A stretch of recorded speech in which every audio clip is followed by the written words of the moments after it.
Today's social media segment is brought to you by Terrebonne General Health System. Your health is our legacy. Rouse's, you're either local or you're not. Buick, the craft of modern luxury. St. Martin and Bork, know your rights.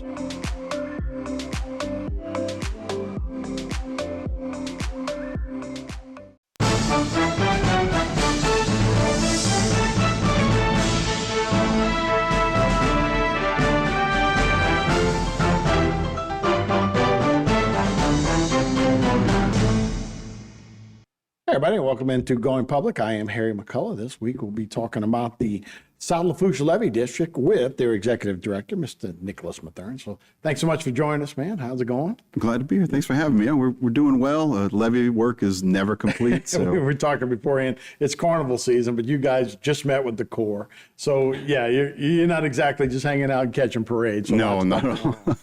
We have a slide presentation to talk about. We'll get back to what you talked about, what the Corps was going on, but this time of year, are you just trying to make up ground? You know, I know weather dictates some things, but are you guys just trying to get things done before the next hurricane season? Or? Well, we did have a decent test last year with Hurricane Francine that, you know, it's nice to think that we're in the spot now where we can say, oh, we only had 8 feet of water, nothing to worry about. And honestly, it really wasn't anything to worry about because our biggest test obviously was Hurricane Ida. We had a little bit of overtopping in a couple spots, but if Ida were to pass again this year, we'd be fine because all those areas we've lifted since Hurricane Ida. So we've done that work addressing those issues that's shown up. So when Francine hit, you know, it was my first rodeo going through in this seat. But man, I tell you, our staff was fantastic. You know, I was kind of frantically going around from pump station to pump station and checking in with our guys all through the storm, and they were like, "It's fine, Nick. We got this. Man, this is routine." So and sure enough, man, they were fantastic staff we got at the Levee District. I know you guys probably keep track, but I wish the Corps would kind of keep track of how much we should be getting deposits in the bank for money we saved, right? As opposed to, you know, I mean, we all go back to Hurricane Barry versus to where we're at now and the different water levels and the difference of 15,000 homes or 5 homes, you know, that kind of stuff. They don't put that in the bank. We don't get it, you know. We don't get to do that, but I'm sure you guys keep track and maybe kind of when you have these meetings on Mardi Gras weekend, you can kind of say, hey, we are making a difference. We do, and so the Corps keeps track of the cost share that, you know, we're required to put up 30% of the overall cost of our project, and to match their 70% as we go along. And so we've done a lot of work on our own in past years. You know, recently we've got some photos of progress that we've been making, just doing our best to utilize our local tax dollars the best we can. You know, we get about 10 mills of property tax to construct levees in the South Lafourche levee system. And then we also have a 1 penny sales tax that goes straight to levee construction. It's not salaries. That part is strictly construction. And so we've been doing some great work around the system. The first photos that we have are on the west side, starting with section C North. This is where the system starts, right near the Burglar Rose Highway, and then that comes around to end up where the Morganza to the Gulf levee system ties into our system. Technically, this, what we're looking at right now, is part of the Morganza to the Gulf alignment because it overlaps with the northern part of our system. But this is where they're meeting up. Right. You said on Burglar Rose, kind of by Grand Bois? Is that where is that? Yeah, so that's what you're looking at behind there. We just lifted this area up to 13 feet in elevation, and in this area, Morganza is authorized to 16 feet. So the Corps is eventually going to have to come in and add another 3 feet there. So, which is cool. When you look at that picture, there's a car down there. Right. And you can see it down there. Right. You can see it does show you the scale of what we're doing. Right. So then continuing south along there, the next section is section C South. We've recently raised that to 16 feet. And so we've been, since the last storm, we've just been kind of reshaping some of that dirt that hadn't grassed over quite yet. Mm-hmm. So when you get a lot of heavy rains, it makes things shift around a little bit. So we've been having contractors repairing that section there. So, but it's looking great, and it'll be well established by the time there's hurricane season. Right. And then so moving over, I believe the next thing we have is on the opposite side, your section F berm. We've worked on this recently. If we go to the next couple slides, we've got some footage of us, moving material in place. Now, this was one of those situations where we did have to haul material in from off-site, where in the past, you can see that canal behind the equipment that's moving. That canal, we call it our borrow canal because that's where we borrowed the material from to build the levee. And now that acts as our drainage canal that collects the rainwater that we then pump out. But historically, that's where most of our material has come from to build the levees. But we're running out of material that we can safely take from there. So moving forward into the future, we're going to have to do this more often, where we're going to be trucking in material from offsite. And that's where your cost really gets that looks like you going up 5 or 6 feet, right? That's exactly what we did, actually. So the berm itself, the levee there is up to about a plus 13, 14. But the berm, so the protected side that kind of gives stability to the base of the levee on the inside, because where that truck is on the protected side of the levee, you can see the marsh on the outside. That's the flood side. You need a stable base to make sure that when you get waves running up on the outside, that it's not just going to fall down. I like to think of it kind of if someone's trying to push a door open, you can put your foot at the bottom and then give it some stability. And that's kind of the purpose of the berm there. So before we did this work, that berm, especially when you get closer to the canal, was 5 feet below sea level. We brought that whole thing up to sea level, and it makes a humongous difference. So excited to see that performing and giving some stability moving to the future. And hopefully we'll have a little time. That's not going to have water up against it. That's just there to stabilize the Right, and that's already grassed over and established and consolidated. So that section is ready to go for hurricane season. Yeah, so that looks good. So we got plenty more on the way. We'll be talking about that. We'll be talking about your meeting with the Corps and what they were saying as we get along in the slides. Let's take a break on Going Public. We'll be right back after that.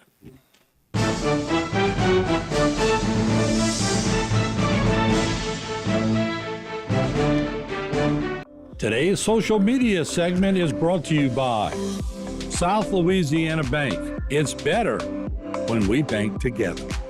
Waits and Downer, attorneys at law. Terrebonne Ford, built Ford tough.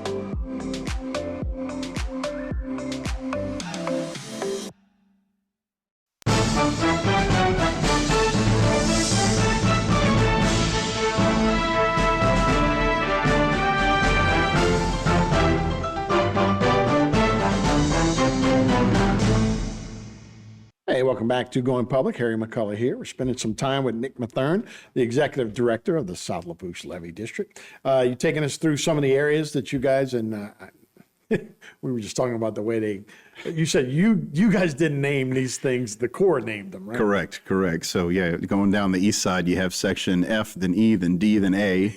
And then on the other sides, it's C, B, and A. And then the pump stations are completely off. You have 1, 2, 8, and then 4, 6, 7. So they started with 8. Right. 8 was the first one. So you can't even justify the numbering system there. But like I said, I think SEAL Team 6 was just they didn't want to throw them off and go, well, we'll go after SEAL Team 1. Right. Like they might be more of them. So it might have been the same naming procedure. So so take us through. Yeah. So before the break, we were talking about the northeast corner of the system. That section F starts behind the Delta Farm community along the Intracoastal Canal and moves south behind all of the east side of La Rose to the cutoff area. And then the next project we're going to look at, section E north, is on the eastern edge of Cloverleaf Farms. It's that large agricultural area there. We're working with the state Coastal Protection and Restoration Authority to stockpile material.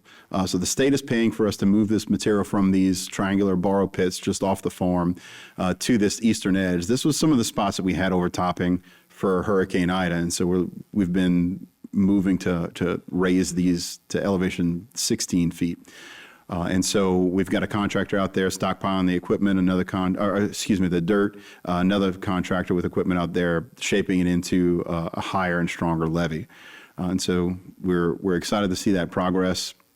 It's a long stretch. It's over 2 miles that we're raising here. So it's going to be significant when it's all done. And then so moving further south along there, if anybody's been driving down by South Lafourche High School, you may have seen some construction. There's historically been an earthen plug here. So this is immediately south of South Lafourche High School. You've got a little bridge going over an old canal. That canal used to be connected to Bayou Lafourche, and then several decades ago it was plugged up. But we've since removed that plug, and we got some photos here showing what we've been working on. We installed what we call a variable crest weir. So what that means, it's not just a solid structure that water just goes over. We can determine the height that will allow water to go over that structure and back towards pump station number 6 that's at the other end of that canal. So the reason we're doing that is that we have a lock system in Golden Meadow and a floodgate in LaRose. That lock system in Golden Meadow really gives us a lot of control over the bayou on the southern end. But when we have high water coming in from the Intracoastal Canal, we have to open that floodgate in LaRose to allow navigation to pass through. But the longer it's open, that's the more water flooding into that system. And anytime we see water really over half a foot in elevation in Golden Meadow, we'll start seeing water coming over the roads and into people's ditches and yards. So we try to keep that water, as much as we can manage it, under half a foot in Golden Meadow. We currently have a siphon system that siphons water out of Bayou Lafourche right up to pump station number 4 in Golden Meadow, and then pumps it out of the system. And if we're running that at full speed and have all of our pumps running and the whole system's closed in LaRose and Golden Meadow, we can lower the bayou about a half a foot over 24 hours. Sometimes it's still not fast enough, because if we already have high water and then we get a heavy rain event, we can't keep up. So we've installed this weir that'll allow us up to another half a foot over a 24-hour period. And this is actually a little video of us testing out that weir, so you can see a little bit of how it operates. This was before we removed the plug, and we were just testing. We pumped a little bit of water in between to make sure that everything was going to work properly, and work fabulously. So we're excited to be able to use this, especially as we get into the rainy seasons in the spring and the summer. So this will give us a lot more control over the bayou, and especially until we get the lock complex complete in LaRose. Is that gravity, or is that a pump that sends? This is all gravity. So this is just whatever elevation we set those gates to along that weir. Any water in the bayou that's over that is going to flow straight back to pump station number 6 and get pumped out of the system, so we can have a lot more control over the water that's in the bayou. Yeah, instead of just a plug as it's been for years, right? Right, not helping anybody really. And then, the other problem is that in Golden Meadow, where we have our siphon, we're not just pumping straight off of Bayou Lafourche. In that area, Bayou Lafourche is connected to Yankee Canal, which a lot of people in the Golden Meadow area know about that. Plenty of people fish down there. And then there's about a 900-acre area of open water south of there too that we're having to pull off. And so we're also working on this A East Bayou Water Retention Project that we're finalizing land rights to. We have all the permits that we need. We've got the construction monies in place, so we just need to finalize some issues with landowners, and then we'll be able to move to construction. So this is going to have a levee system in the inside of our levee system that's going to close off about 600 of those 900 acres and allow us to have a lot more control over that area. We'll have 2 water control structures, one on the north end. Now, where you're looking at it here, this is actually turned sideways. So north in this picture is to the left. And so on that upper left end, we'll have one structure that'll allow us to close off the water. So when we get a lot of rain, the water in that area gets high, we'll shut it off and we'll hold that water there so that we can directly pump off of Bayou Lafourche and lower the water a lot more quickly.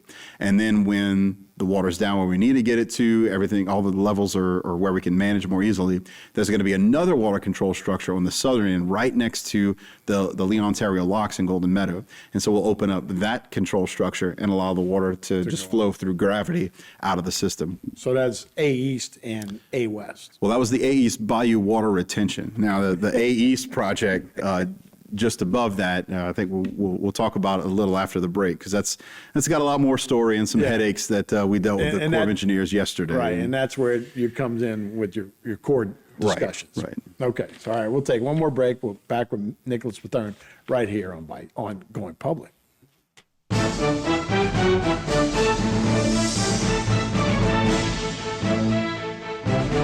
Today's social media segment is brought to you by Alford and Associates for all of your insurance needs. CIS, Cardiovascular Institute of the South, the highest quality cardiovascular care available. Barker Honda, the Barker family tradition of quality.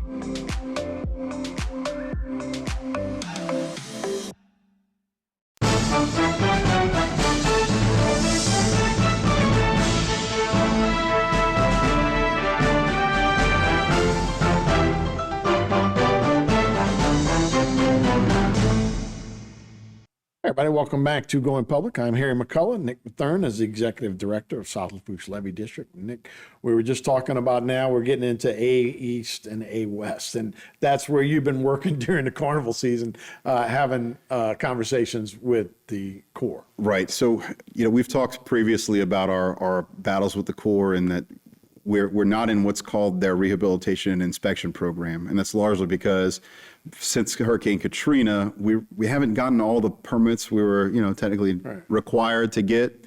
But like I told the Corps yesterday, thank God we didn't, because we estimate that had, Wendell Carroll, my predecessor, gone through all the hoops that they wanted to require, because of the time it took and the expense, our levees, when Hurricane Ida hit, probably would have been about 5 feet lower. Right.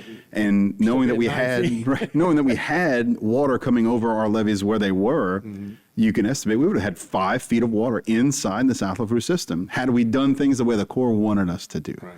And so, it's one of those balancing acts when we meet with the Corps to say, look, we understand, we respect that you have to follow these laws. We understand why they're in place. We don't like them because it requires a lot of time and money and effort on our part, and it delays projects. And so right now we have about $7 million that we've been allocated from the Louisiana Coastal Protection and Restoration Authority to lift Section A East to an elevation of plus 19. Same thing for A West, or portion of A West. We've got $4.5 million to lift the lower portion to 19.5. And that money's just sitting there, and we're waiting because we have to get what's called a Section 408 permit from the Corps of Engineers. This is from the Rivers and Harbors Act from several decades ago, basically saying anytime you want to change a federal project, you have to have the Corps of Engineers review your plans and let them say, yes, this is okay. You're not going to cause injury to the public. You're not going to derail the purpose, the original purpose of this authorized project. And our frustration is that, we know we're not going to injure it. Right. We're not trying to injure it. It's our job to make sure we improve it. So we're not going to do anything that's going to cause harm to it. And that's why for the longest time we kind of justified saying, well, forget this. We're not going to go through all this problem. We're going to do it ourselves. We're going to pay for it ourselves, and we're going to make sure that we're protected.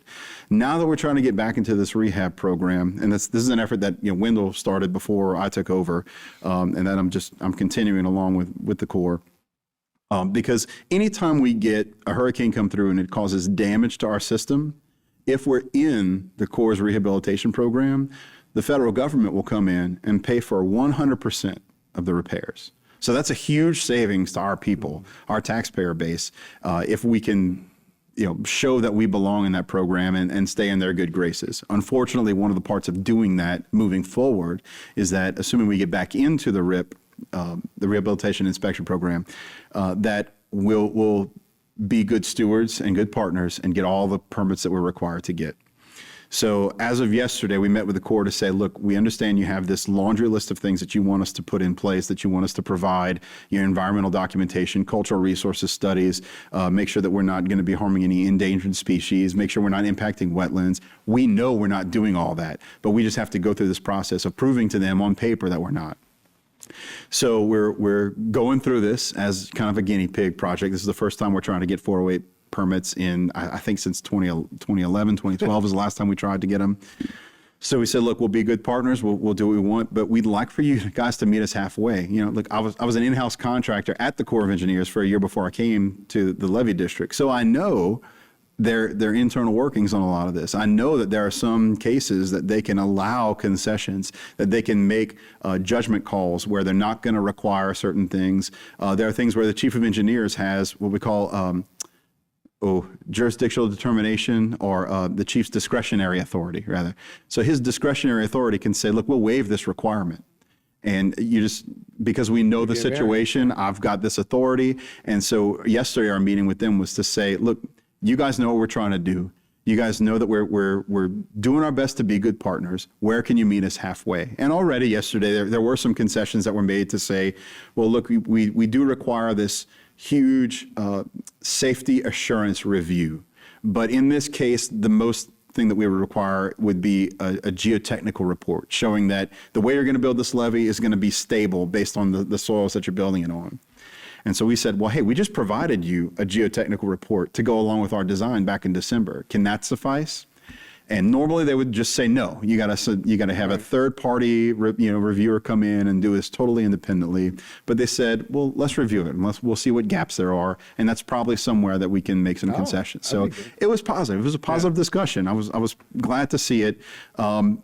Long term, is it going to take still 18 months, 2 years to get these permits? If so, all right, there's some other avenues that we can look at as a local levee district. Maybe it's getting totally out of the system, which has its pros and cons. The pro would be that we don't have to get these permits anymore. We go do what we want when we want. The con is that when we have repairs, we have to pay for them. Now we may be able to get away with just working with FEMA and only having to pay maybe 25% of that and get FEMA to cover the rest. And so those are things that we're going to be looking at in the coming years, depending on how this process takes shape. So if it ends up being too cumbersome, we're going to do what's best for our people. Any different with a new administration that acts like they want to get out of the way of business, right? I don't know about government. It's possible. And, we're going to be going up to D.C. next month to meet with our congressional delegates about our issues. And every other year, we've been pretty consistent having a new Water Resources Development Act go through Congress. And that's our opportunity in that word of bill. It's our biggest opportunity, as we call a non-federal sponsor, a local levee district, to get with our congressional delegates and say, look, this has been a roadblock. We're trying to protect our people. We're trying to use our own tax dollars to protect ourselves. We're not coming for a handout. We just want the Corps and all these other regulations to get out of our way because we know what we're doing. We've proven that we're building safe levees, and we just want to be able to use our tax dollars wisely to protect our people going to the future. Absolutely. Well, let's hope so. Well, Nicholas, appreciate the update, man. And thanks for having me. All right. We'll be right back. Well, this was Going Public. See you next time right here on HTV.